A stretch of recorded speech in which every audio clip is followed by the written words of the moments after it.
everybody to a new edition of Official Channel 4, and today we have a very special guest as our first guest, by the way. Sophia, welcome. Thank you. How are you feeling?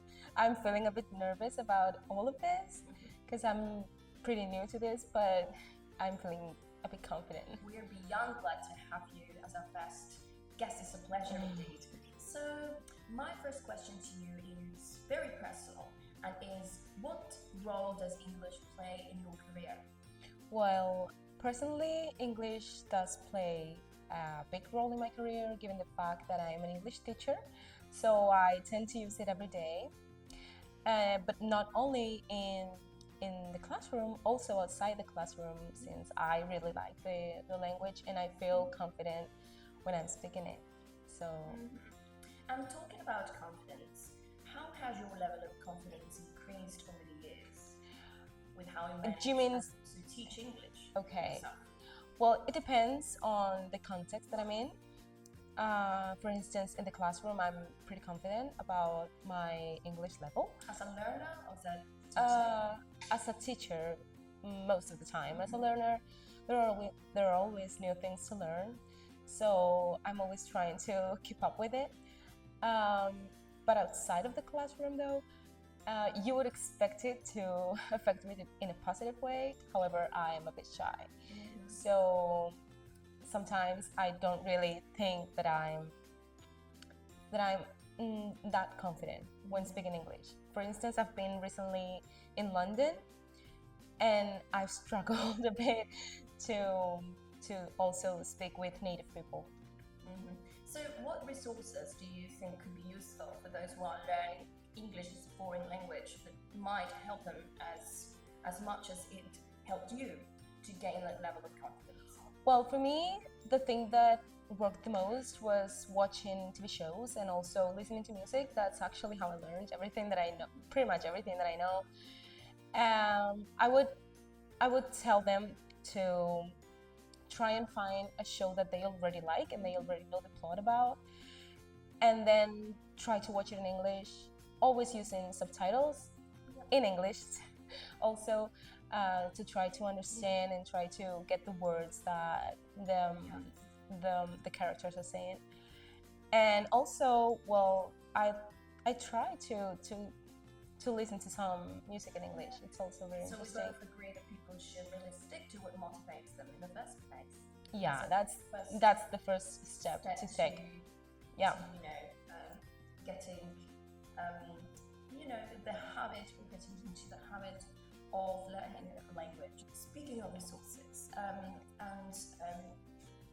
introducing the topic of AI seems to me to be quite interesting, as we seem to be losing a sense of emotion with the advent of technologies and our immersion in fully technological society. So, how do you think, with AI revolution and the tools being so powerful around us, what's the point of learning a language when an AI or chatbot can translate for us? Well, there's an argument that these tools are useful or not. The way I see it, they can be useful in terms of learning new words. Powerful too. Yeah, and powerful. In terms of learning new words, learning new expressions that you don't like, I sometimes use them to try to get the meaning of something that doesn't have an actual word in Spanish. So they can really be useful for that. However, if someone really wants to know how to speak a language, I don't think AI is going to be a helpful tool for that, because AI doesn't really help you when trying to communicate. Take into account cultural The cultural nuances. The tool only helps you translate the words that you use. However, communicating is more than that. Communicating is taking into account not only the cultural nuances, but also what people really want to say with the words. So I believe that um, maybe AI tools make the real meaning get lost in translation. So may not fill the gap Yeah. of, Yeah. of the emotional Yeah. side And to also, communication. Yeah. totally. And also, it's not helpful when wanting to learn a language, given the fact that it will make maybe the job for you, and not you will not mm, you know get the meaning, the real meaning. Get a sense of You get the sense of accomplishment yeah, or yeah. or reward that you would feel When you learn it yourself. Yeah. Okay. Yeah. Interesting. Now, so if imagine you were to teach Spanish abroad as a Spanish native speaker. So which country would you choose and why? It would definitely be an English-speaking country, given the fact that I can also speak English fluently. I wouldn't know which one to choose, given the fact that the UK and Ireland are closer. But since you can maybe see, my accent is a bit more of an American, because I always listen to people talking in English from America. So I wouldn't know which one to choose. Maybe American vocabulary would be a little more suitable for me. Yeah, but the United Kingdom and Ireland are closer to home. Probably Ireland because of the sense of European environment. Yeah, I'm more likely to feel closer to but also the Irish accent is way closer to the American one, as you pointed out. Thank you. Now, moving on to a little deeper understanding of what language and cultural barriers is beyond the personal scope, is talking about the curriculum. When imagine as a migrant, you came from ethnic minority or racial minority, you were in the UK as an undergraduate. What would the biggest challenge for a student in that circumstance? The way I see it, I believe there is award gap. One of those challenges, right? Yeah, the award gap is an actual challenge for students, since maybe. Can you explain a little bit what the award gap about? Okay. That is? Yeah, the award gap is sorry. So okay. The award gap is the difference between white students and European students, and maybe ethnic students like Black students or Latin students. How they are assessed. Yeah, how they are assessed by teachers, and the difference between them having higher assessment or lower scores. Yeah, right. So that's something that shouldn't be argued. It's also something that we can really see in our day-to-day life. So I think it affects. What was the question, sorry? Yeah. So what is the biggest challenge for a student coming from a racial minority? Okay. Or ethnic? For me, the biggest challenge for them would be feeling out of the cultural bubble that they're feeling displaced in a new context, which would also make them feel maybe not so confident about what they're unable to reach the same goals as their white native or maybe it can also be seen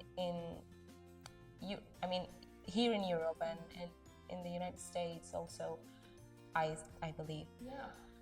That's really challenging. Indeed, according to statistics, it's interesting how, I would say baffling, a little bit shocking, how statistics say that nearly 90.3% of these differences across scores in white and black, how white and black students are assessed, is increasing every year, up to 90.3%. Isn't that baffling? Isn't that shocking? Yeah, totally. I totally think that's And how the white students get the higher marks, yeah, and the for sure.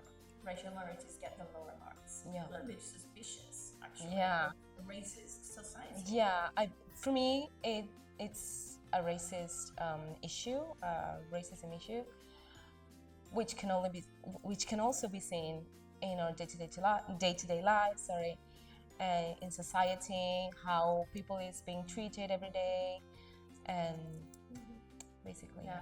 Shall we move to a new point? Okay. Towards this interesting matter, which is talking about. Do you like music?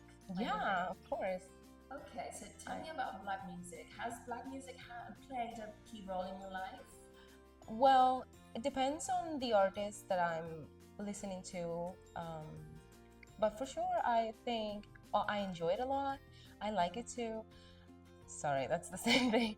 I like it a lot. I'm thinking about performers and entertainers like Eminem, for example, who has been a top rapper in the United States, of course, and has a worldwide impact in music. So, what about cultural? I think it's called cultural appropriation. I think, or cultural. Yeah. Is that the term? I think it's a term in Spanish, at least. Performers taking some, elements from the black music industry or black music culture. So, what's your view on that? White singers. It really depends on. Amy Winehouse is another example. Yeah. It really depends on the person that's actually trying to perform that type of music and how they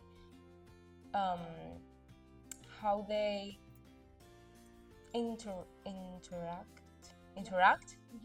with the culture.